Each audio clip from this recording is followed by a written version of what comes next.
விழுப்புரம் மாவட்டம் வானூர் அருகே ஒரு இளம் பெண்ணை சுமார் 6 மாத காலமாக தொடர்ந்து மிரட்டி பாலியல் வன்கொடுமை செய்து பலவிதமான காமலீலைகளை அரங்கேற்றி இருக்கிறான் திமுக வானூர் ஒன்றிய செயலாளர் பாஸ்கரன்.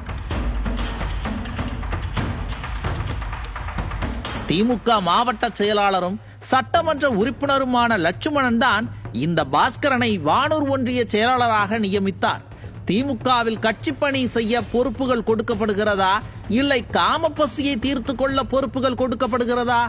அறிவாலயம் எனும் குற்றவாளிகளின் கூடாரத்திற்கே அது வெளிச்சம். சரி, இளம்பெண்ணிற்கு நடந்தது என்ன? கடந்த 6 மாதங்களாக எனக்கு வீடியோ எடுத்து வச்சுட்டு மறுபடியும் நான் ஒரு டைம் ஒரு செஞ்சுட்டு மறுபடியும் நீ அந்த இருக்கலைன்னா அந்த வீடியோ நான் வெளியில் விட்டுருவேன் அப்படின்னு சொல்லி நான் மறைச்சிருக்கேன். கல்யாணம் பண்ணணும் இல்லை, கல்யாணம் பண்ணுறதுலாம் இல்லை. வானூர் பகுதியைச் சேர்ந்த அந்த இளம்பெண் கணவனை பிரிந்து தனியாக வசித்து வந்துள்ளார். உழைத்து பிழைத்து வந்த அந்த பெண்ணிடம் காமுகன் பாஸ்கரன் உதவி செய்வது போல முதலில் பேச தொடங்கி இருக்கிறார். திமுக உடன்பிறப்புகளுக்கே உண்டான பாஸ்கரனின் கேடுகட்ட புத்தியை உணர்ந்த அந்த இளம்பெண் பாஸ்கரனை எச்சரித்தும் உள்ளார். இந்த நிலையில்தான் ஒரு நாள் அந்த இளம்பெண்ணை தனியாக ஒரு வீட்டிற்குள் அடைத்து வைத்து அவரது ஒப்புதல் இன்றி வெறிதீர பாலியல் வன்கொடுமை செய்திருக்கிறான் அந்த பாஸ்கரன்.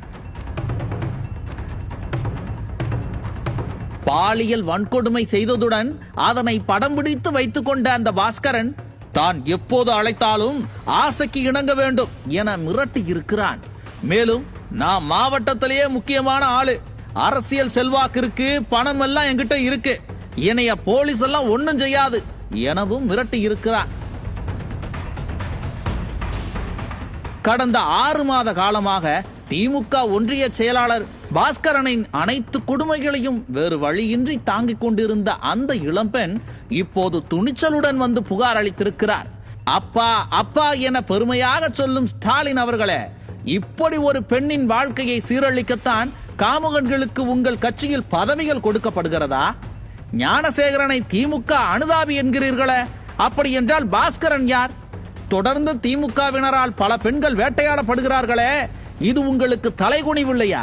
நொடிக்கு நொடி வெட்கி தலைகுனியும்படி பல சம்பவங்கள் நடக்கிறதே. நீங்கள் தமிழ்நாட்டை தலைகுனிய விட மாட்டேன் என வாய்கூசாமல் பேசலாமா? பாதிக்கப்பட்ட இளம்பெண்ணிற்கு என்ன பதில் சொல்ல போகிறீர்கள்? அட, இதை நாங்க கேட்கல சார், மக்கள் கேட்கிறாங்க.